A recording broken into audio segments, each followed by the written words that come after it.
We are back. It's the InfoWarrior with Jason Bermas. I want to remind everybody, we have a free iPhone app. Type in Alex Jones Radio Show or just Alex Jones. Get the free app. The InfoWars one is not ours. Let me repeat that one. The InfoWars app is not ours. We are not charging for apps. I am listening when I want, where I want, with the iPhone. Use their technology against them. Lord knows we have to. In my stack, I forgot about this one, but I want to go over it really quick. I hope I can find it.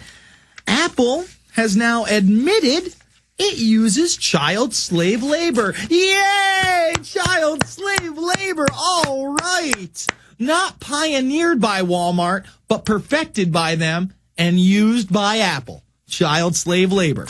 The only way to go when a profit is all you care about. Where is this? I've got to find it. Let's see. So much news over here. Massive head of Pharaoh. That's not it. Starbucks, the offensive. Autism. IMF new currency. You know what? I must not have printed it, guys. Can you bring that up for me there, Ryan? Bring it up and print it. Just type in Apple uses child labor, and I'm sure it'll come up. Man, I see, this is what happens when you pick up over 35 stories. The one that you want, you don't have in front of you. And it is an important one.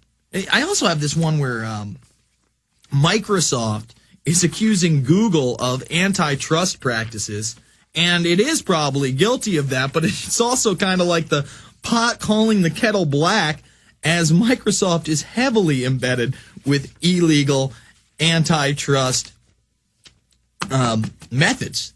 And they always have been. People forget. There it is. Apple admits using child labor.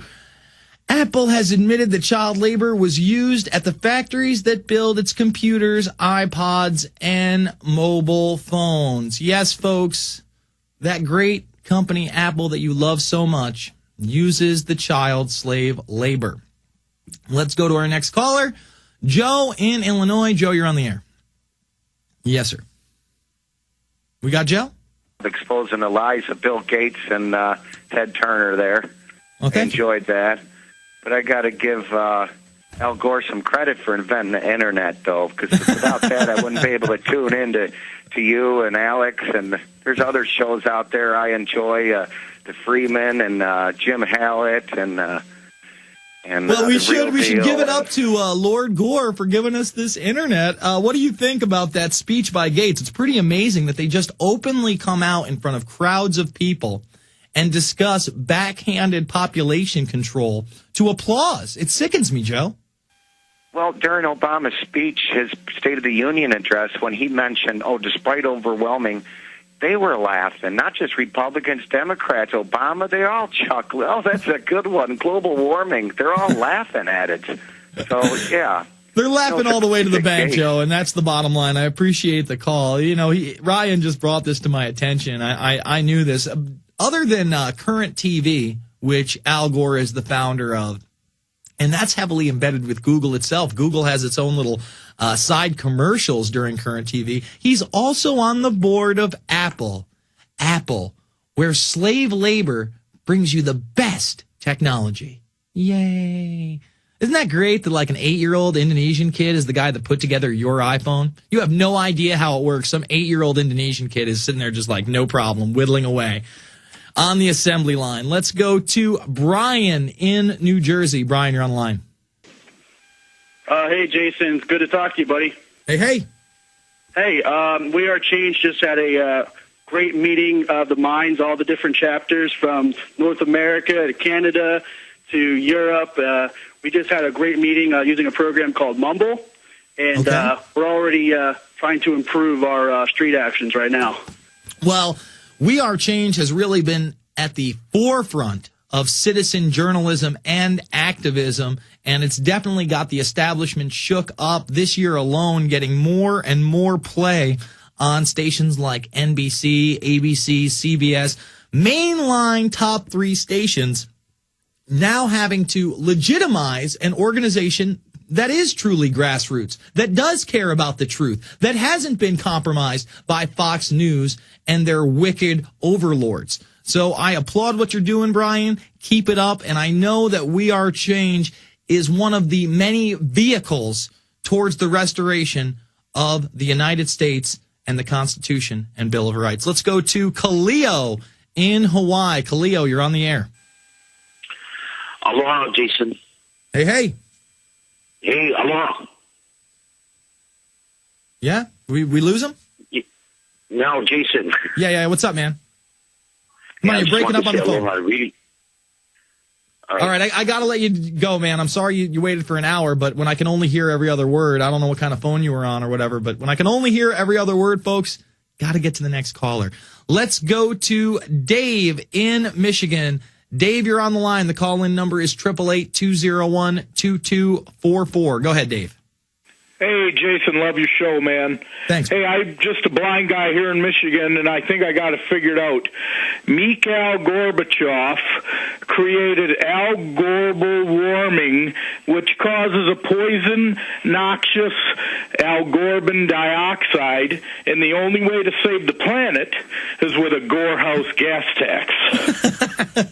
Sounds good to me, my friend, since it's all about a new world order anyway, and Gorbachev is one of those Cold War relics, if you will, that was promoting a new world order back in the days of H.W. Bush and continues to promote a new world order to this day. I've got a couple Gorbachev clips from 06 and 08 out of C-SPAN where he's calling for a new world order. They may or may not make the montage end credits of Invisible Empire, a new world order defined, slated to be released tax day, April 15th. I thank you for the call, Dave. All right, let's hit some news. Apple admits using child labor. 15-year-olds worked in factories. At least 11 15-year-old children were discovered to be working last year in 3 factories which supply Apple. The company did not name names of the offending factories or say where they were based, but the majority of its goods are assembled in, you guessed it, China. Everybody loves red China. That's why we said, hey, Empire State Building, how would you like to be done up in the Chinese colors of communism and Mao for the 60th anniversary? Yeah, all right. Symbol of American freedom and greatness. Let's turn it into a Chinese communist dictatorship. Yeah. Woo! Top notch. We couldn't have done it better. And that's just the society we live in. There's a reason that everybody's saying that China is the big problem. Well, China really is a big problem. When you have a militarized police state where you're guilty until proven innocent, where you have a one-child policy, you have problems. Where you have slave labor, where families live in what amount to dorm rooms and can barely scrape by working 14 to 20 hours a day. Is that the society you want? Well, that's the society that's competing against ours right now. And as they move towards westernization, as they put on the blue jeans and drink the Coca-Cola, we accept the one-child policies, the new taxes, the draconian legislation, and the military police state. And we're moved into 14 to 20-hour work days. We're moved into no benefits. We're into the state is our leader. We're no longer a constitutional republic for and by the people. No, we have emperors and dictators. That's what we need to save the world. That's what we need in this country. Ken in New York, you're on the line. Yes, Ken. We got Ken? I see Ken. There down in Austin. I'm sorry, man. I missed all that. They just brought you up. Repeat yourself. Oh, I'm sorry. I forgot to put it off speakerphone. Just wondering how Austin was treating you. I've got some an interesting information about Joe Stack. Okay, go ahead. And I wonder if you'd run by Rob Dew and maybe he'd know if he'd have any cause to be in the governor's mansion down there in Austin. Why, he was in the governor's mansion? When was this? Well, there's a video up that someone, and you can do this yourself, someone took his cell phone number off of a Google image that was from his website. Okay. And if you just type in YouTube Joe Stack and the Texas governor's mansion. You'll find it. But they've tracked his cell phone number from his site and gotten GPS coordinates. And what do you know? It's Texas governor's mansion. That is very odd. I would say email that information to robd@infowars.com. I know that he is finishing up his film, or his, Douglas's and Jones's film, Police State 4. So I don't know how much news he's getting out there. What's the other tip line there, Ryan? Do you know? 646-444. No, not that line. I'm talking about the tip email. Tips@infowars.com. Yeah. Show tips at infowars.com. Send it there, Ken. We'll see what we can do. I appreciate the call.